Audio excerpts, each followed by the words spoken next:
Don't leave just yet. We have one more fireside chat coming up where we're going to continue the AI conversation into decentralized AI and how to take your idea out of idea all the way into vision. But before we introduce our two fireside panelists, I have a little bit of good news and a little bit of bad news. Do you want the good news first or the bad news? The bad news is this is our last chat. Unfortunately, our last chat for the night has been canceled, so this will be the last talk for the day. But the good news is we've got a great one coming.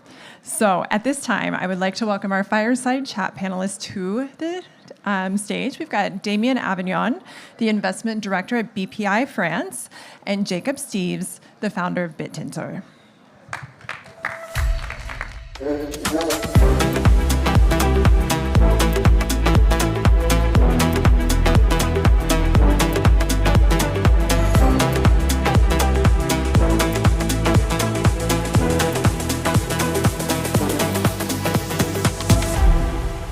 They said it's on.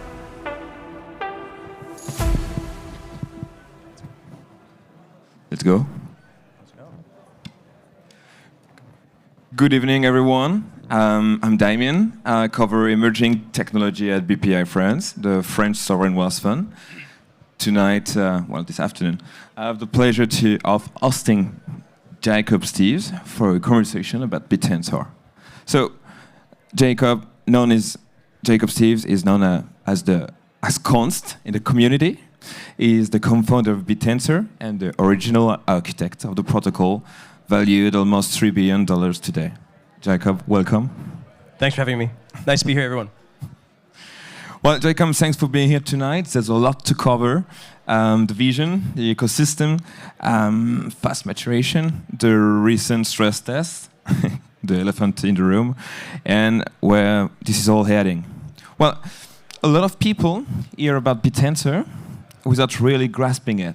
You know, if you had to explain in just a few minutes, we don't have more, unfortunately, why a decentralized market for intelligence is necessary, and concretely what Bittensor produces today that no one else does, how would you frame it?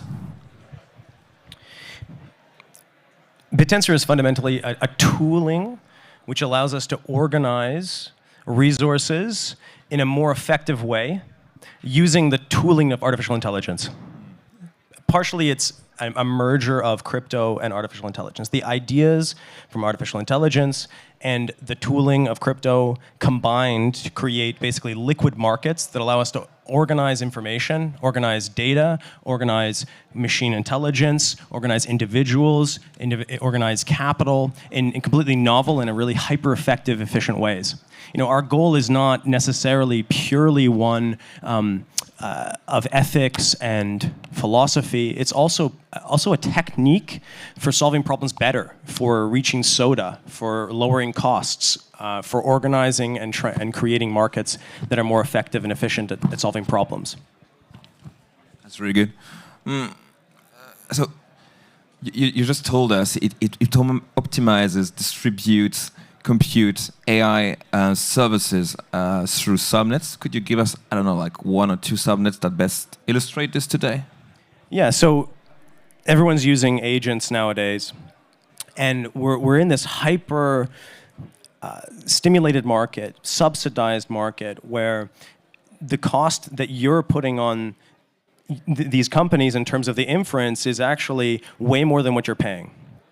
And very shortly, when this bubble pops or perhaps catches up with the real costs, people are going to feel the real expense of, say, inference. A subnet on Bittensor called Shoots says, hey, we can create inference where we have computers from around the world that contribute resources to solve those prompts for an agent that you're using. We can nest that in a market, and we can get that at a cheaper price than anybody else in the world. And we can do that because anybody in the world can contribute. So like Bitcoin mining did, we can have contributors that produce the inferences for machine intelligence anywhere in the world, next to stranded resources, energy resources, etc. So we can build that on Bittensor. Bittensor is a tooling that allows us to build a market for pure inference very easily. because we've used the language of artificial intelligence. As an example, a bit like, some more concrete ones would be like we can train machine learning models incredibly fast. We can store files very cheaply. We can collect data off the internet faster than anybody else, and the list goes on. One of the things that I think is quite novel about Bittensor in the crypto space is that we repeatedly beat soda. We take some specific domain, we build a well-defined market for that thing, like let's say the ability to detect AI, like, hey, is this real or fake? And we make that a market, and we aggregate and organize individuals from across the globe, and all of that talent comes together to solve that problem better than anybody else in the world. So we hit soda. And it's like, there's really no other projects in crypto that do that. And I think that's why there's a lot of attention on Tao, because we actually solve problems, we make money by solving these problems better. Yeah, thank you. I mean, I think it's really hard to perfectly understand still how is this. I mean, everybody in the room probably understand what is the difference between OpenAI or Anthropic, but this is the hot topic right now. I could maybe just re-explain how the subnets are organized, how does it work with the detail. I mean, maybe get deeper into the ecosystem. Yeah, okay. So we have this tooling that allows us to build a Bitcoin mining style network for anything and optimize it towards perfection and efficiency. One of the obvious things to apply it is to the training of machine learning models. But in order to build a competitor to, say, OpenAI, you need to not just have cheap inference, but you need to have cheap compute, and you need to have cheap storage and serving, and you need to collect data, and you need to organize that data, and you need to train models, and you need to do a lot of different things. And so Bittensor as a platform is not just one of those slivers. And in the crypto space, in the AI crypto space, you have projects that focus on one sliver. We built an abstract mechanism that allowed it to focus on every single layer. And so we have all these different layers, and then fundamentally they're focusing on one of these problems that we can think of like a commodity, right? Inference speed, compute aggregation, data set creation. And each one of those is producing a commodity that it can be used in the ecosystem as a whole. And we needed a way to basically organize them. So we built an internal market. And so Bittensor is a platform like Ethereum where there's smart contracts. Those smart contracts are called subnets. And those subnets have their own token and compete with each other to be more useful commodities inside of the whole ecosystem that is Bittensor. So that is, think of it like a little bit like an L1, but an L1, to use another term, was it DPIN? It's like a DPIN L1, and each of those projects we called subnets, and they exist inside of an underlying market for each of the different commodities on the system.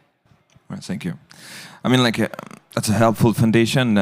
Now, what's striking is that this vision is no longer just an idea concept. It's attracting a very strong ecosystem. I can see many in this room. We're seeing increasingly serious players entering the Bittensor ecosystems. I see treasury companies, funds, Web2 teams, academic researchers. In a nutshell, why people in institutions should look at Bittensor and what has shifted over the last 12 months? Well, I think that institutions that are interested in allocating capital into this industry should look for projects that are trying to actually push the field and do real things. There's nobody in our class. And I think as an allocation strategy, it's quite interesting to participate, also to incentivize and to work with projects that are producing real value, that make real value. That really makes us head and shoulders above a lot of other projects in this space. I think that we've also proved over the years to have a really trustworthy foundation. Like the people in Bittensor, we have a community of people that really, really care about the fundamentals and the philosophy of digital currency. And if you're a supporter of this industry, I think that Bittensor is really a home for a lot of those people. Yeah, I agree.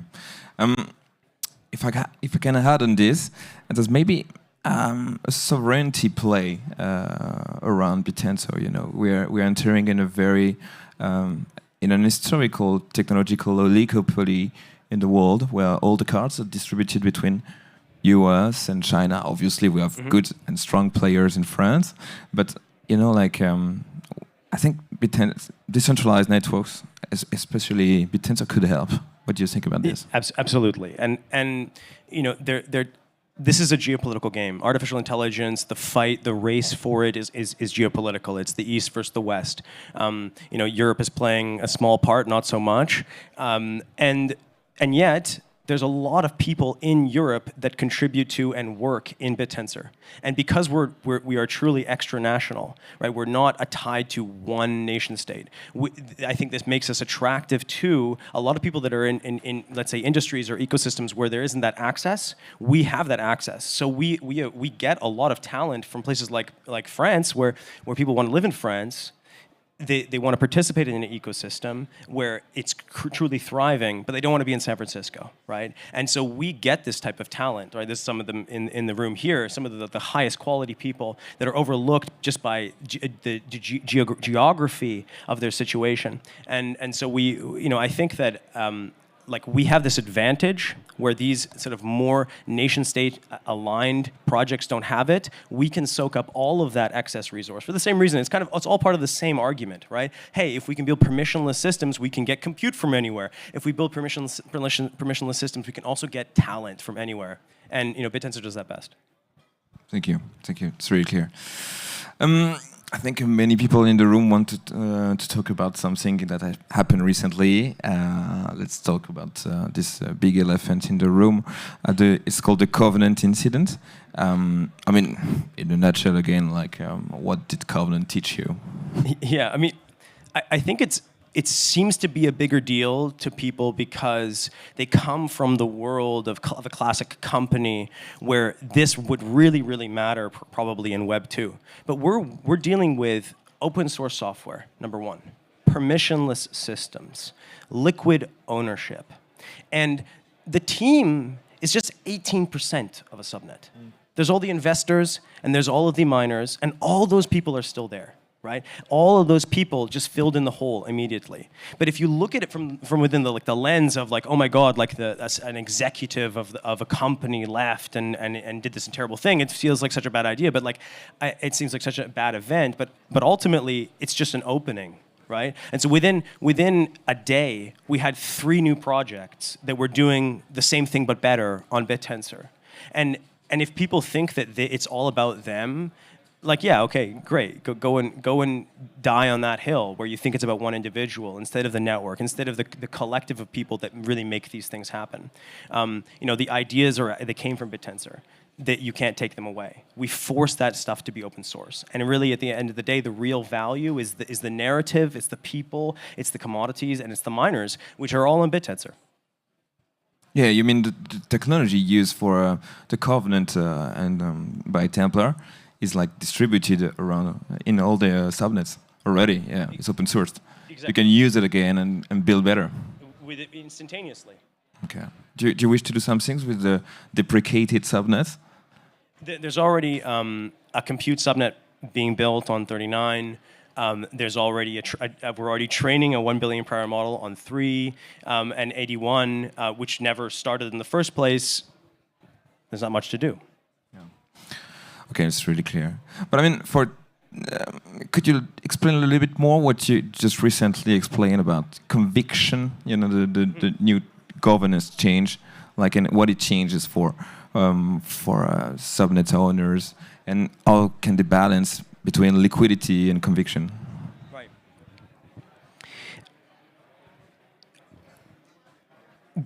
Bitcoin invented this concept of proof of work. Ethereum and other projects invented the concept of proof of stake. These are things that you can measure in cyberspace that you can't measure. You can measure otherwise, but there are a lot of things that you can't measure in cyberspace, right? So number of IP addresses doesn't matter. Your reputation is not measurable on a computer, on a blockchain. There are other primitives that we can create on a blockchain. And one of them is just time. Block time is how we measure things on a blockchain. This addition is simply the introduction of this other dimension.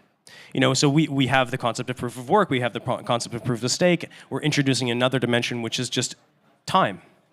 And as we explore these different dimensions of cryptographic, let's say, commodities or qualities, there's always a Cambrian explosion of innovation that occurs whenever we introduce these things. And all we've done with Conviction is basically introduce this new thing. We looked at what happened and we said, hey, one of the ways this individual was able to scam investors was because there wasn't a way for them to provably show their conviction or their commitment to the future of their project. And in a classic company, individuals are tied into their companies by the law, by the government, right? But on blockchains, we don't have that. So we have to come up with new primitives, new ways of solving these problems. And what we're doing is we're going to introduce this new dimension, and we're going to see what happens, and we're going to explore it. And I honestly think that some people see it as like a tool that's going to be used to force teams, or can limit teams in certain specific ways. But actually, it's going to be opt-in. They don't have to do it. They can just use it as a tool to showcase another thing that they are doing on the project that sets them apart. So. That's like the gist of the upgrade is that. That's really clear to me. I mean, like, sometimes I wonder, isn't it too hard to watch your baby grow that fast? I mean, Bittensor, you created it, and with the time, you want to decentralize it, and you're giving more and more power. Isn't like, what does it feel? A lot of crypto projects fall off the cliff because they try to move too quickly into governmental systems, and I think that because there's a lot of pressure on decentralized projects. Hey, you need to be decentralized, right? You need to have liquid governance. You need to have all these things in place. Otherwise, you're not living up to what Bitcoin was, right? But even Bitcoin wasn't decentralized. It was one guy for the first 3 years, and then he may have died, right? And who knows? He may have continued to upgrade it. And Bitcoin is actually very simple. Very simple. It's like the equivalent of one subnet on Bittensor.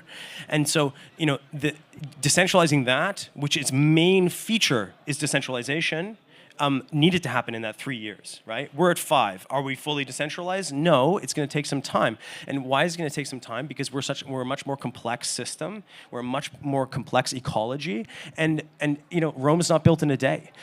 The democracies that we live in and we love are still being upgraded, number one. But even in their high quality form that we have, it's taken 2,000, 3,000 years for us to really build the tooling and the understanding and the social ecosystem that allows us to have functioning, decentralized democratic systems. So I just think that honestly, we are going to move into this slowly and in the right pace to make sure that everything works. And even when we're moving to a MPOS chain, we're introducing a full government system, but we're going to do this slowly, right? We're not foolish that we can just instantaneously switch to a fully decentralized network. A lot of projects have failed for this reason. And many have tried to, build democracies, but they fail because it's very difficult, and they go too fast. So we're going to ease into that, and I think that's the right plan. Thank you. Yeah. I mean, maybe my last question, because we have only 3 minutes left. Time flies. It's just maybe about the future of Bittensor you're seeing and your vision for the future. I mean, I speak often to you. I speak a lot about agents. I mean, a lot of things are coming. I would be curious to know how do you project yourself in 3-5 years? How do you see the ecosystem? Really, I feel like Bittensor was always going in the perfect direction. And every day, it feels vindicated again, even more, that we built the right primitives for an AI-first future, right? So if you're let's say, a software engineer, you can, with access to the Bittensor network, you can get the compute that you need, right? You can get the inference that you need. You can store files. You can work, right? You can create markets for work. You can train machine learning models that you need. You can fine-tune the machine learning models that you need. All of these commodities that are actually, their biggest customer is fast-paced agents. And it's already happening on Bittensor. I've proved to people that it's possible. Like, you can make a subnet with an agent in 20 minutes. You can in a day. You can mine all of these projects. And like, one of the difficult things we've always had is, like, it's so complex, it's so abstract. But who understands it instantaneously is Claude. Right? No problem. Oh, this is how I mine this subnet. This is how I optimize. This is how I exploit it. And this feedback loops, we've gotten so far using humans to build subnets and then exploit them and test them and change them and align them. That just moves about a mile a minute compared to where we were in the past, when you actually just have agents continuously nonstop optimizing these systems. And so I actually imagine that we're going to just see an exponential growth in the performance and efficiency of these markets and their utility and their ability and our ability to use them. Like, Bittensor is going to be like a hive mind, and the hive is going to be run by agents, and it's going to be mined by agents, and it's going to be created by agents all the way through. And eventually we're going to strip away the layer of humans, and it's just going to be a abstract incentive market, like it was intended to be. And that really ultimately will be where we can all find harbor, because we can have this machine work for us all the while. Thank you. Thank you. Let's applause.